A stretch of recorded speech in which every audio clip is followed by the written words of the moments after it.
Praise the Lord. കർത്താവിൻ്റെ അതിപരിശുദ്ധമേറിയ നാമം വാഴ്ത്തപ്പെടുമാറാകട്ടെ. അനുഗ്രഹിക്കപ്പെട്ട ആ നല്ല സമയത്തെ ഓർത്ത് ഞാൻ കർത്താവിൻ്റെ മാനവും മഹത്വവും പുകഴ്ചയും അർപ്പിക്കുന്നു. നല്ല സമയം എൻ്റെ പ്രിയമുള്ളവരെ അഭിസംബോധനയും കർത്താവ് ഒരുക്കിയ വിലപ്പെട്ട അവസരങ്ങളെ ഓർത്ത് കർത്താവിന് സ്തോത്രം ചെയ്യും. 2026 പ്രാരംഭ മാസത്തിൻ്റെ അവസാന ദിവസങ്ങളിലേക്ക് എത്തി നിൽക്കുമ്പോൾ കഴിഞ്ഞ വർഷങ്ങളിൽ കഴിഞ്ഞ നാളുകളിൽ നാം കേൾക്കപ്പെട്ട എല്ലാ ദൈവിക വാഗ്ദത്തങ്ങളും നാം പ്രാപിച്ചെടുക്കുവാൻ കഴിയട്ടെ എന്ന ആത്മാർത്ഥതയോടെ ഏവർക്കും വേണ്ടി പ്രാർത്ഥിക്കുന്നു. ദൈവവചന ചിന്തയിലേക്ക് ഏവരുടെയും ശ്രദ്ധയെ കേന്ദ്രീകരിക്കുവാൻ ചോദിക്കുന്നു.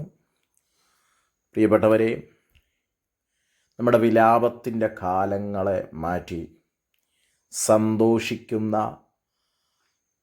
ഒരു കാലഘട്ടം നമുക്ക് വേണ്ടി വെളിപ്പെടുത്തുന്നൊരു ദൈവമുണ്ട്. എന്നുമെന്നും കരച്ചിലുകളാണോ, എന്നുമെന്നും വേദനകളാണോ, ഈ ജീവിതത്തിലെന്നും വേദനയെ ഉണ്ടാകത്തുള്ളൂ എന്ന് നാം ചിന്തിച്ചിരിക്കുന്നെങ്കിൽ അതല്ല, അതിനപ്പുറമായി നൃത്തം ചെയ്യുന്ന സന്തോഷിക്കുന്നൊരു കാലഘട്ടം താങ്കൾക്ക് വേണ്ടി എനിക്ക് വേണ്ടി പരിശുദ്ധാത്മാവ് വെളിപ്പെടുത്തും.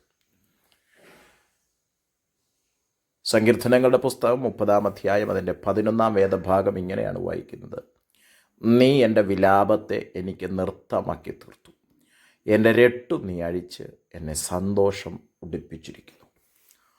വളരെ അനുഗ്രഹിക്കപ്പെട്ട സങ്കീർത്തന ഭാഗങ്ങളിലെ ഒരു വാക്യമാണ് നാം വായിച്ചു കേട്ടത്. ഒരു ഭവനം ചമയിച്ച് അതുമായി ബന്ധപ്പെട്ട് പറയുന്നൊരു വേദഭാഗമായി നമുക്കിതിനെ കാണുവാൻ കഴിയുന്നു. എന്നാൽ ദാവീദ് തൻ്റെ ജീവിത അനുഭവങ്ങളിൽ ജീവിതത്തിൻ്റെ വ്യത്യസ്തമായ പ്രതിസന്ധി കാലഘട്ടത്തിൽ നിന്ന് തനിക്കൊരു വലിയ ദൈവപ്രവൃത്തി വെളിപ്പെട്ടപ്പോൾ പാടുന്ന ഒരു വാക്യഭാഗമായിട്ട് നമുക്ക് ശ്രദ്ധിക്കാൻ കഴിയും.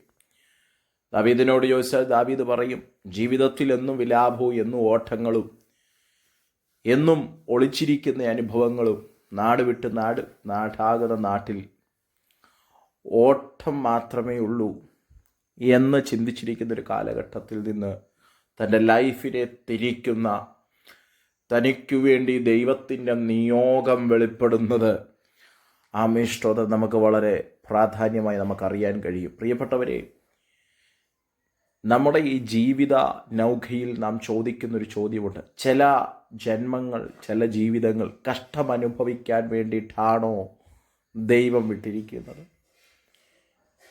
അവർക്ക് ആ കഷ്ടമില്ലല്ലോ, അവർക്ക് ആ വേദനയില്ലല്ലോ. ഞാൻ എന്തേ പ്രാർത്ഥിച്ചിട്ടും കരഞ്ഞിട്ടും ഉപവസിച്ചിട്ടും എനിക്ക് കഷ്ടത ഏറി വരുന്നു, എനിക്ക് കഷ്ടത കൂടി വരുന്നു.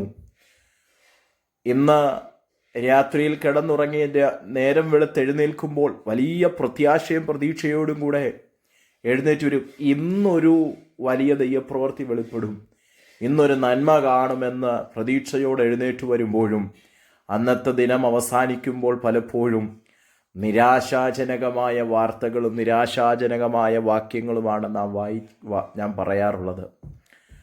ഇങ്ങനെ ഇരിക്കുന്ന ഒട്ടനവധി ആളുകൾ, ഒട്ടനവധി പേരുണ്ട്. ജീവിതത്തിലുടനീളം കാണുന്ന വേദനാജനകമായ നിരാശാജനകമായ അവസ്ഥകളിലാണ് ഇങ്ങനെയുള്ള പദങ്ങൾ പറയാറുള്ളത്. ഇന്നെന്നെ കേട്ടുകൊണ്ടിരിക്കുന്ന എൻ്റെ മാതാപിതാക്കളോട്, സഹോദരങ്ങളോട് ആത്മാർത്ഥതയോടെ കൈമാറാൻ ആഗ്രഹിക്കുന്നു.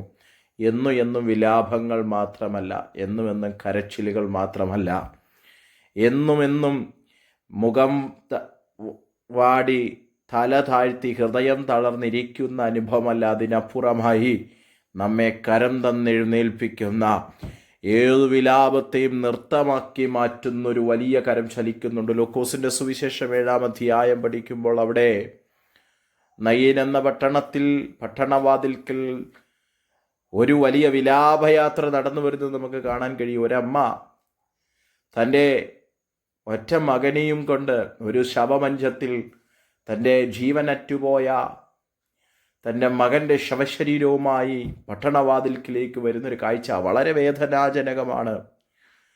നമ്മളെ വളരെ വേദനിപ്പിക്കുന്നൊരു കാഴ്ച. ഏറെ കാലങ്ങൾക്ക് മുൻപേ ആ അമ്മയുടെ ഭർത്താവ് മരിച്ചു, ഒരു വിധവയായി മാറിയത് ഇപ്പോൾ ഏകപ്രതീക്ഷയായിരുന്ന മകനും തന്നെ വിട്ടു മാറിപ്പോകുന്ന വല്ലാത്തൊരു കാഴ്ച കണ്ണു നിറയിക്കുന്നൊരു കാഴ്ച അവിടെ കാണുന്നു. അവിടെ പട്ടണവാതിൽക്കൽ ഒരു വിലാപയാത്ര വരുന്നു. ഇങ്ങനെ ആ വിലാപയാത്രയിൽ ആ അമ്മയുടെ ഹൃദയത്തിനകത്തെ ഇടിപ്പുകൾ, ഇത് കാണാനാണോ എൻ്റെ ഈ ജീവിതം? ഇത് കാണാനായിരുന്നോ എൻ്റെ ജീവിതം ഇങ്ങനെ ബാലൻസ് വെച്ചിരിക്കുന്നത്? എത്രയെത്ര ദുരിതങ്ങൾ, എത്രയെത്ര ദുരന്തങ്ങളാണ് ഞാൻ കണ്ടുകൊണ്ടിരിക്കുന്നത്, എത്രയെത്ര ദുരന്തങ്ങളാണ് ഞാൻ ഫേസ് ചെയ്തുകൊണ്ടിരിക്കുന്നത്. പ്രിയപ്പെട്ടവരെ, ഇന്ന് ഈ സന്ദേശം പറഞ്ഞുകൊണ്ടിരിക്കുമ്പോൾ ഒട്ടനവധി ദുരന്തങ്ങളിലൂടെ, ഒട്ടനവധി ദുരിതപൂർണമായ ജീവിതത്തിലൂടെ കടന്നുപോയ അനേക അവസ്ഥകൾ ഇന്നു പകൽ ഈ സന്ദേശം കേൾക്കുമ്പോഴുമില്ലേ? എങ്ങനെ ഇതിനെ മറികടന്നൊന്ന് പോകാൻ കഴിയും? എങ്ങനെ ഇതിനെ ഒന്ന് തരണം ചെയ്യാൻ കഴിയും? എൻ്റെ ജീവിതത്തിൽ സന്തോഷിക്കുന്ന ഒരു അനുഭവം എന്നെങ്കിലും ഉണ്ടാകുമോ? എന്തെങ്കിലും സന്തോഷിക്കുന്ന ഒരു അനുഭവം ജീവിതത്തിനകത്ത് ഉദിച്ചുയരുമോ എന്നൊരു ചോദ്യമില്ലേ? പ്രിയപ്പെട്ടവരെ, ദൈവത്തിൻ്റെ ആത്മാവ് വചനത്തിലൂടെ ഇടപെടുന്നു. വിലാപത്തെ നൃത്തമാക്കി തീർക്കാനുള്ള ദൈവിക പദ്ധതികളും ദൈവിക കൃപയും താങ്കൾക്ക് വേണ്ടി, താങ്കളുടെ കുടുംബത്തിന് വേണ്ടി അഭിമുഖീകരിക്കുന്ന ഓരോ വിഷയത്തിനു വേണ്ടിയും ദൈവാത്മാവ് ചലിപ്പിക്കും. അതേ പട്ടണവാതിൽക്കൊരു വിലാപയാത്ര വരുമ്പോൾ അതിൻ്റെ ഓപ്പോസിറ്റ് സൈഡിലായി എൻ്റെ നാഥൻ സ്വർഗത്തിൽ നിന്ന് ഇറങ്ങി വരുന്ന എൻ്റെ സർവശക്തനായ കർത്താവ് ആ നയിൻ എന്ന പട്ടണവാതിലേക്ക് പുരുഷാരവുമായി കടന്നു വരുന്നു. അതേ ആ വിലാപയാത്രയെ പട്ടണവാതിൽക്കൽ വരെയുള്ളൂ കേട്ടോ. ആ പട്ടണവാതിൽക്കൽ കൊണ്ട് ആ വിലാപയാത്ര ഒരു നൃത്തമാക്കി മാറ്റുന്ന, ഒരു സന്തോഷയാത്രയാക്കി മാറ്റുന്ന അനുഭവത്തിലേക്ക് മാറുകയാണ്. ഏതു വിലാപയാത്രകളെയും സന്തോഷമുടിപ്പിക്കുന്ന സുദിനം വെളിപ്പെടുത്തുമെന്ന് പറഞ്ഞാൽ എത്ര പേർക്ക് അതിനോട് ചേർന്ന് ആമേൻ പറയാൻ കഴിയും? കർത്താവിന് സ്തോത്രം ചെയ്യുന്നു.